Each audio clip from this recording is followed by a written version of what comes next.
Hello everyone and welcome back to the Chatty Podcast with me, T. I'm back. Did you miss me? Because I missed you.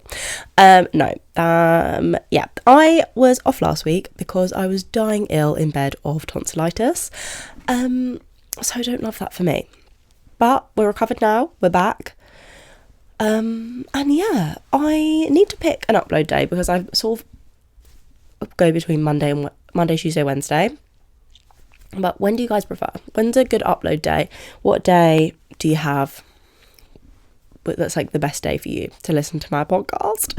And yes, today we are going to discuss celebrities and the celebrity culture and if we'll ever have real celebrities again. As I feel like the era of your Beyoncés is over. So we're going to dive into that. And as always, stories of the week. So also, I'm going to try and not sniffle, but I just can't help it. I'm still a bit ill. Also, we're in my bed, cozy vibes because it's freezing. And if you're wondering why the bedding never changes, I promise it's not dirty and gross. It's just I don't like sleeping here. I don't live at my parents' anymore. So this bedding is literally just like no one sleeps in it, so it's clean. The most it gets used is when I sit on top of it to film my podcast. And yeah, let's get started. Story of the week. This week actually just happened to me because we have new neighbours. My boyfriend and I have new neighbours, and there are 3 parking spaces outside these 2 houses. But both houses have 2 cars, which is 4 cars. So one car, doesn't have anywhere to park. So I was the car, it was the last one. I got, it's just first come, first serve. And yeah, I've parked like next to this guy's drive, but like there's a wall in between. He can get out, like he can easily drive out. I'm like on this other guy's like bit of land, but he said it's fine that I can park there as long as he has room to get out, which he had loads of room to get out, blah, blah, blah. I'm getting in my car to come here. And this old man waits for me. And he's like, excuse me, you can't park there. And I was like, why not? He's like, well, it's not a space. And I was like, also he had a car not parked in a space. He'd just shoved it on the edge. I was like, that's not a space either. And the guy who lives here said, I can park here as long as he has room to get out. And he's like, well, I can't get out. I can't get in and out. It's making it difficult for me to get in and out. And I was like, why? He has so much room. And he was like, well, it just makes it difficult. And I was like, but why though? I don't understand. I was like, fair enough if I'm making your life difficult, but I literally can't see a solution here. And I was like, oh, that's fine. But where else do you think I should park? And he just was looking at me Anyway, we had a very dead-end conversation. He just kept saying that I can't park there, it's not a space. And then he was like, I was like, yeah, but the guy here said it's fine as long as I leave him room out. And he was like, well, does he own this bit of land? And I was like, I don't know, do you? And he was like, well, no. And I was like, exactly. I was like, you have room to get out. I can't stress to you enough how much room he had to get out. I don't want to be a biatch. I don't want to be an unreasonable person.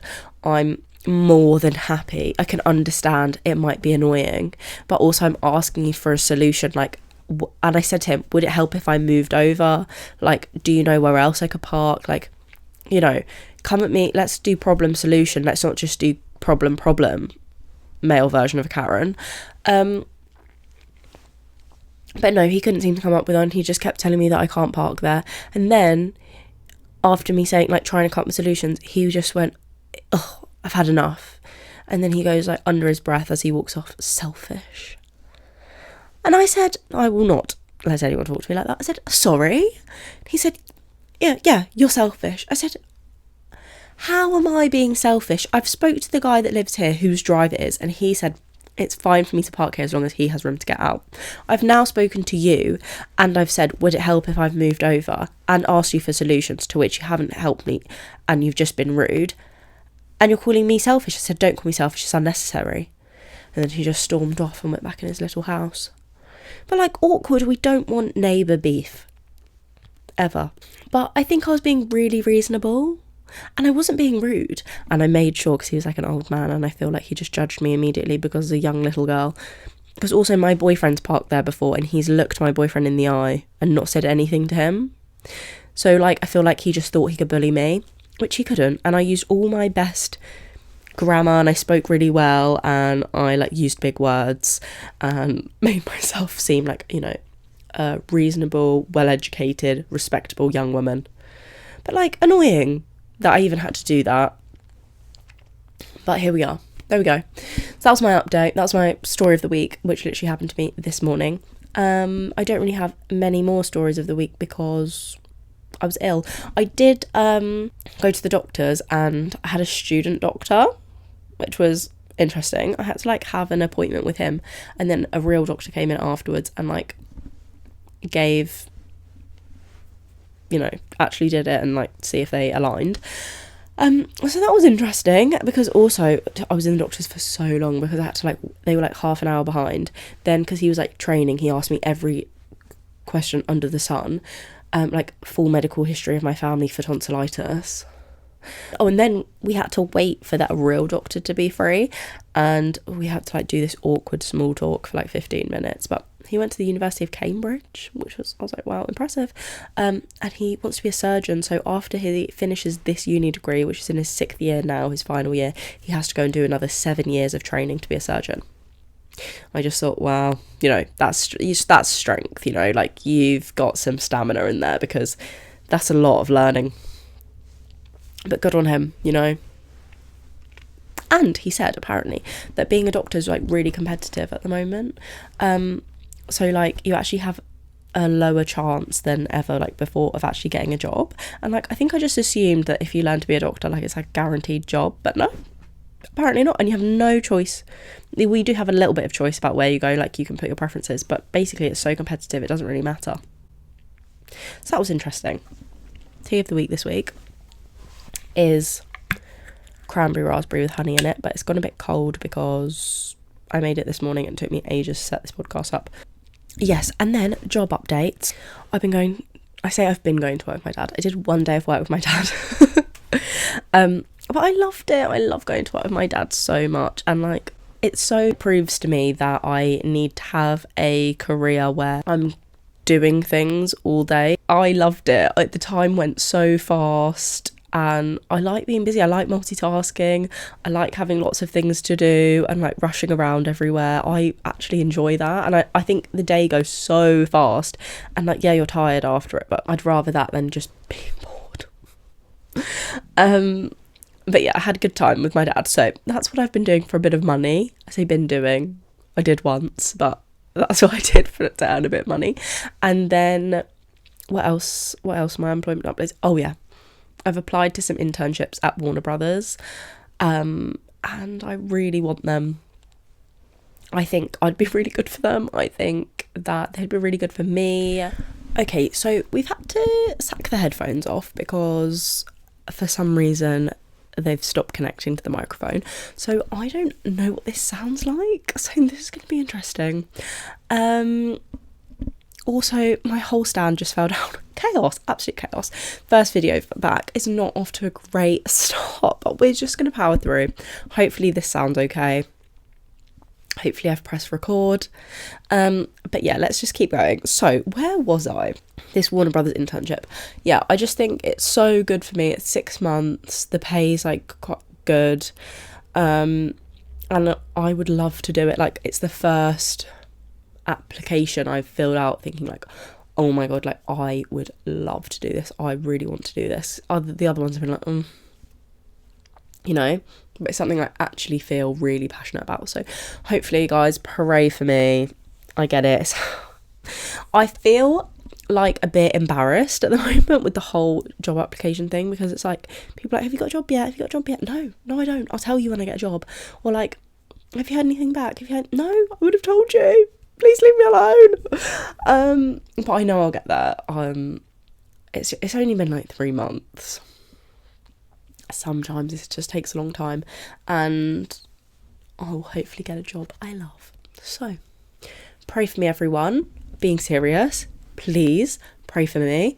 And yeah, that's my employment update. So let's get on to the topic of the week, which is celebrity culture, influencers, and yeah. This idea like sparked because I was watching I'm a Celebrity, which I loved, by the way. I think it was such a good season. There was like no major beef, which you'd think would be boring, but it was so nice. Like, you actually got to hear genuine conversations between people and listening to all their deep chats. I love a deep chat. And it was so nice to see, which completely contradicts my dissertation that basically where I basically found that audiences like to see people in distress and therefore producers create distressing situations. However, with I'm a Celebrity, I feel like you don't need the drama of like the social drama because they're environmental drama, but like their environment is so stressful that's the entertainment bit. It's quite sick how audiences want to see people in distress. But yeah, I really need to do a podcast episode on my dissertation because it was so interesting and I could talk about it all day. But yeah, so I was watching I'm a Celebrity and obviously GK Barry went into the jungle and loads of people were like, oh, she's not a celebrity, who even is she, blah blah blah. But I was thinking, I was speaking to my sisters and they were saying that like influencers aren't celebrities, and I kind of disagree. I do think that influencers are celebrities now, because I don't think it's possible to have the same celebrity status that some celebrities once had, like Beyonce, and I should keep using Beyonce because I feel like she's like ultimate celebrity.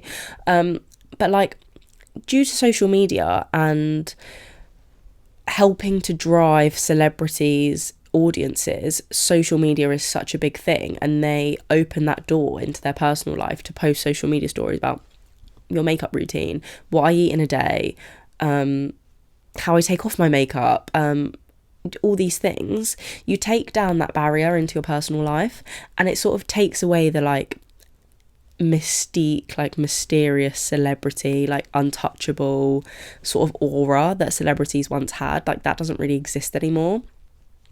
I feel like even with like, say, Ariana Grande or whoever the next big singer is, they've got that like link into their personal life that people can have a window into their personal life. And I think that is what celebrities of the last generation of celebrities, really, that's what they still had. Like the Spice Girls, that they weren't sharing what they ate. Maybe they were, I don't know, but I feel like that mysteriousness really creates this like unattainable wow celebrity image that just doesn't exist anymore. But also, I don't think this is a bad thing, because I feel like celebrities or like influencers of today that seem more relatable and genuine and like touchable, in the sense that they don't seem so far removed from everyone else, it creates like this nice, it's like a sign of hope for some people. Like, if they want to do that, it doesn't seem like, oh, it's impossible, or I could never do that, because it seems within reach, which is also, I suppose, is why so many people try to be influencers and whatnot. And there's different levels of an influencer all the way up to celebrity. I feel like Molly May is sort of tipping over into celebrity now. And I just like with GK Barry, like, you're on Loose Women and you've like taken it away from social media onto like television. But even that, like, why do you need to take it to television? Because social media has so many viewers. And every year in I'm a Celebrity, there's people in there that I've never heard of and people have never heard of.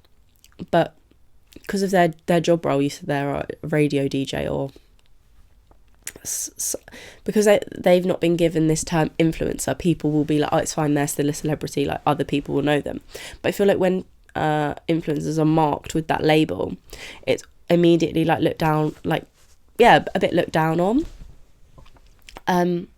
And I feel like all celebrities are influencers, but not all influencers are celebrities. And it's just funny to see like that gap.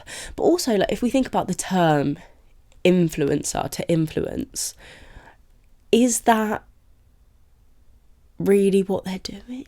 Is that what they should be doing? Because a lot of people that like become famous, they become famous because of this one thing. Maybe they're funny, or maybe they're, I don't know, let's just stick with funny. Say they're really funny. Doesn't mean that they should be influencing you. They might make really stupid decisions. What we've labelled them with this term of influencer. And it's probably because they do have a lot of influence because of their popularity, but so have celebrities always. And, you know, like back in the day, celebrities were caught like snorting lines, and like celebrities were having this bit of their nose like dissolved from so many drugs and blah blah blah. But I feel like if an influencer did that with their title of influencer, the public now would be like, you have so much responsibility, you can't be doing that, blah blah blah. And I just think it's an interesting label that we've given to these people. However, going back to my main point, I do believe they are like celebrity status right now because they have the kind of influence, if not more, than celebrities once had or do have now. Especially because they do seem that bit more relatable, and they do seem within reach. You can compare your life to theirs a bit more and think, oh, well, they do this, so this might fit my life a bit better, or they don't do this and that might benefit my life because they don't seem too different from me, or their environment doesn't seem too different from my environment. As well with a lot of influencers is you've watched them grow. Like Emma Chamberlain, for example, I've watched her videos nearly since she started posting videos. I've watched her grow up and almost feel like I've grown up with her. And so she doesn't seem like this massive,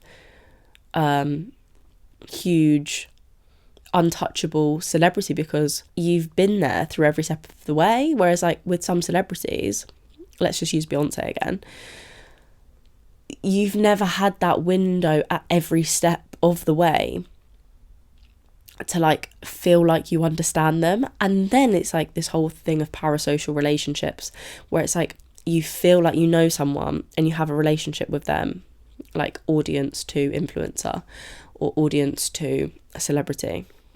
Let's just use the term interchangeably today.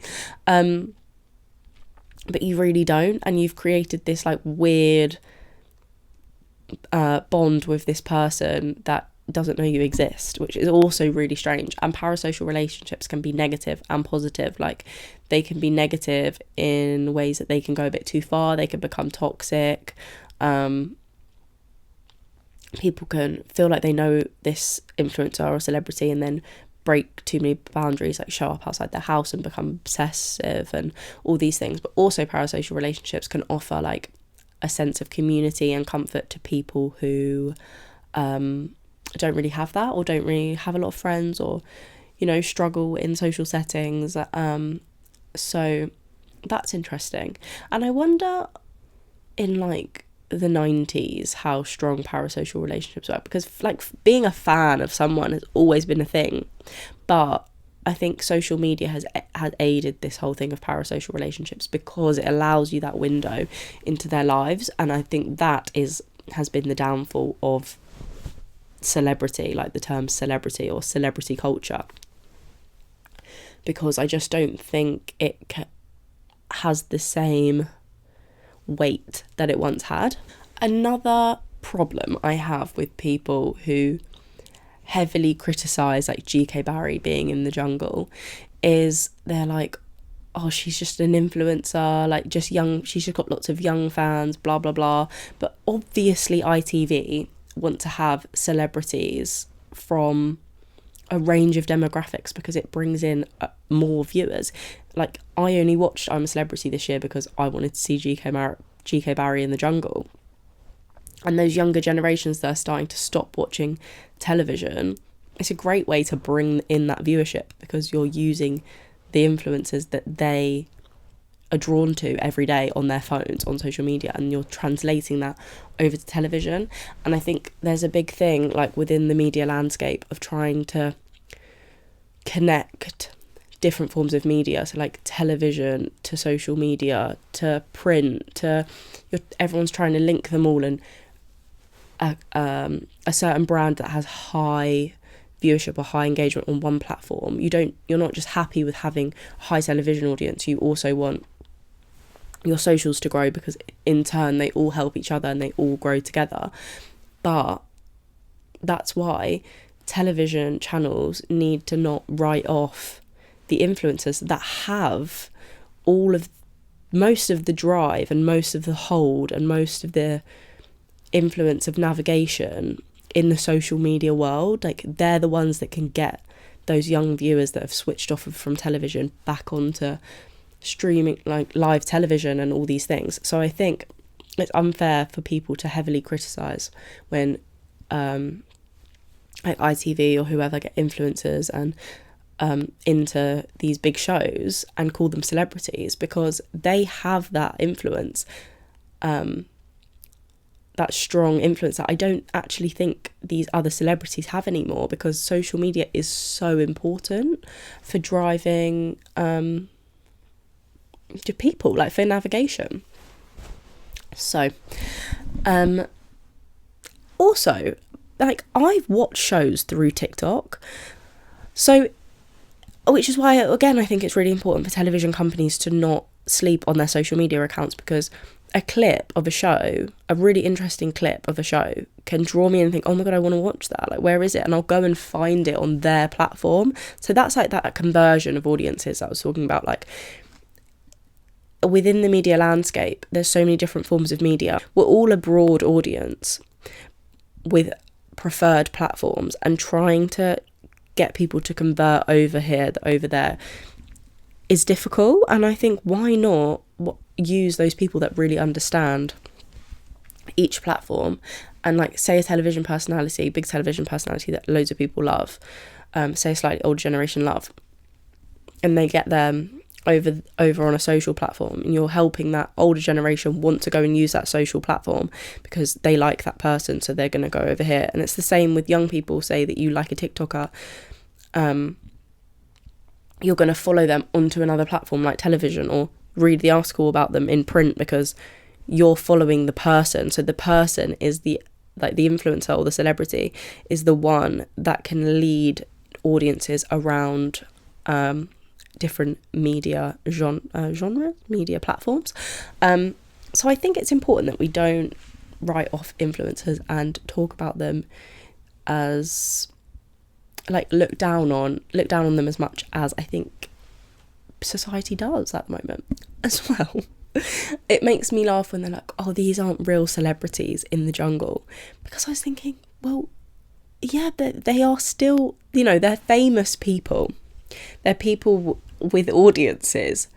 But like, Harry Styles isn't going into the jungle. He doesn't need the money. Like, he doesn't need to do that to himself to build on their audience. I feel like people go into the jungle when they've reached a point in their career where they need, like, that hit of new audiences, and it gets their engagement up from a demographic that wouldn't normally see them. Whereas I feel like if you're Harry Styles, Beyonce, Ariana Grande, all these like big actual like celebrities, like, let's call a celebrity like from the talent industries, they don't need to be going in the jungle. So like, let the influencers and them come and have a shot, because they're funny, they're entertaining, But also, I love that they had like Reverend Rich in there, and they've got Oti Mabuse, and they've got people who have so many different audiences, and that's so many different demographics all watching the same show and having opinions on conversations between different generations, and everyone can talk about it. I think it's great. So yeah, I really like Celebrity. I really liked it this year. I think they did a great job with the casting, and yeah, I was a really big fan of that. It's sort of, as well, the next thing I was thinking about is how we move through generations of different kinds of famous people being our celebrity. Because if you think about, like, we'll always have actors and singers. They'll always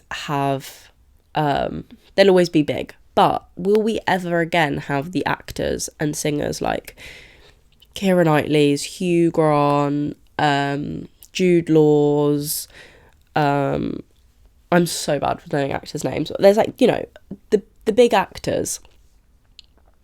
Angelina Jolie. Is she known for... Yeah. Brad Pitt. Like, are we...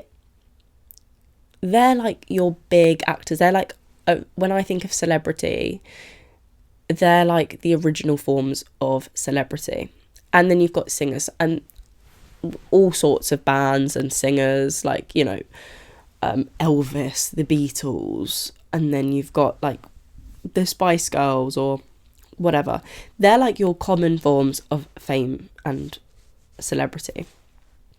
And before the rise of social media, they're really like all you had in terms of influencers and who influenced people. Those were the figures. And then I feel like when I was in school and younger and YouTube became big, we had like this massive wave of YouTubers, and those ones who were like the first on the scene, like the big YouTube scene and like the VidCon era, they're the ones. I don't think we'll ever have YouTubers like that again, like Zoella, Alfie Days, and then Tana Mojo, Jeffree Star, James Charles, Emma Chamberlain, all those ones, the Dolan twins. Like, I don't think we're going to have an era of YouTubers like that again, because the engagement on YouTube, I mean, it might pick up again, but that was like the surge of like YouTube and influencing, being able to be this job where you can make loads of money and gain this like celebrity status from social media. And because lots of things had never been done before, they were the first ones doing it, and they were the first ones to drive this attention, and they formed and gained these really loyal viewers and audiences that will follow them through their lives now. But I don't think that we can have that same thing again. And like how popular VidCon was and all these things. Like, I remember I started watching YouTube when Emma Chamberlain was like still living. She was still living at her parents' house. And then, her other channel, I used to watch a channel called Jack's Gap. Did anyone else watch that? Jack and Finn, like the twins. And like all the YouTube drama beef, like it's all the scandals, people getting cancelled left, right and centre. That was like another form of celebrity that I think we've had, and like a lot of them have really transferred out of the social media world. Like Emma Chamberlain now, she works with major fashion companies, she's got her own business, and I think that's a smart thing to do, is to like, when your job starts on social media, branch out and make sure you make that conversion, whether you make it to television, you make it into business, you start your own company, you do a podcast, something. I think it's important to, as a brand yourself, to branch out, to ensure if one platform or one area fails, you've still got your fingers in other pies, and you've still got options, because it is quite an unstable career, I feel. But it's so interesting. But yeah, so I think like we had our first stage of YouTubers that I just don't think we'll ever have again. So that was like, I think, the next stage of celebrity. And then you've got your Instagrammers. But I do feel like the Instagrammers really do translate over to YouTube. But now we've got the big wave of TikTokers that's come. And I think the big wave of TikTokers, the ones that are really popular and are doing really well now and earning the big bucks, the big dollar, they're the ones that started in lockdown, when TikTok really popped off and became a thing and like had that big surge.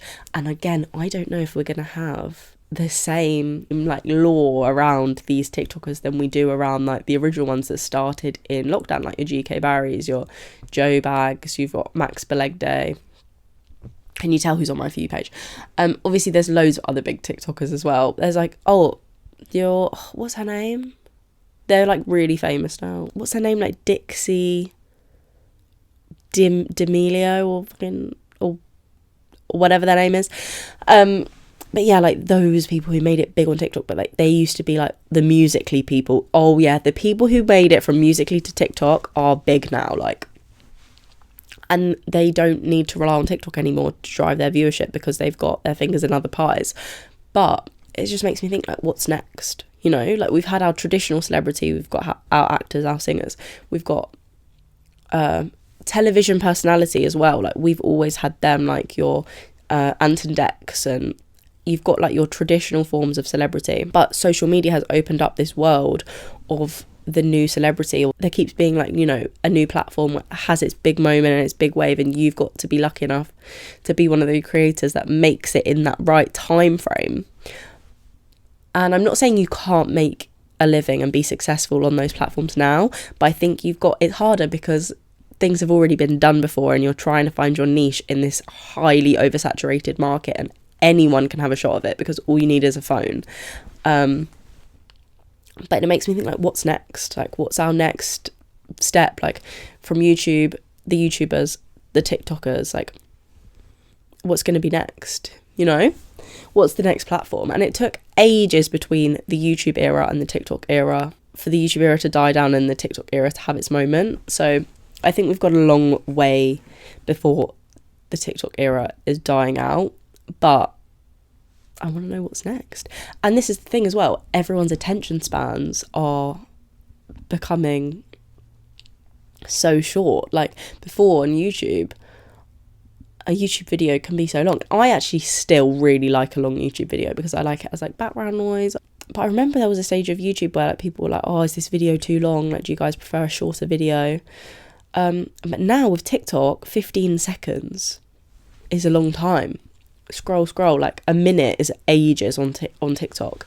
So I don't really see what the next step could be, because how are we getting content shorter than 15 seconds? But also I worry for us as society that that's what's happening to our attention spans, because it's important to be able to focus on things. So I wonder, like, the effect that all of this will have on society. And it's already like having a massive effect on brands who have really got to hook in audiences within the first 2 seconds. Otherwise you're just lost in a really oversaturated market. So like marketing and branding and all these things have to keep up with the ever-changing world of celebrities and influencers and what people want to see. And yeah, I just find it a very interesting topic. So to summarise, I don't think we'll ever have the traditional form of celebrity again, because I think the wall between personal life and public image has gone away and they've lost their like mysterious aura. So I don't think we'll ever have that kind of celebrity again. I think the peak of YouTube was another wave of celebrity and another wave of fame that I don't think we'll have again. And I think we're experiencing now a wave of TikTokers that are going to be the ones that we remember when TikTok maybe is dying out. But I don't think it's going to die out. I just think the hype might slightly die out, you know? But yeah, and you've also got your platforms like Instagram that are just solid. Like, they're just your solid marketing platforms for brands and for people, and it's still an app that people just use for their personal lives. But it's like Facebook used to be the platform, it used to be it, whereas like all the younger generations aren't really using Facebook anymore. So it will be interesting to see how this world of celebrity, influencers, fame, how it develops and where the evolution's going. But yeah, I'm excited to see and be a part of it. Hopefully, if my career goes where I want it to, I'll be an active part in that landscape, which would be very exciting. But yeah, that is all I wanted to say for today, guys. thanks for bearing with me. Sorry this video is going out late this week, and I've had some time off, but I'm ready now. I've got some great ideas for episodes. I feel better, and yeah, I love you all. Bye.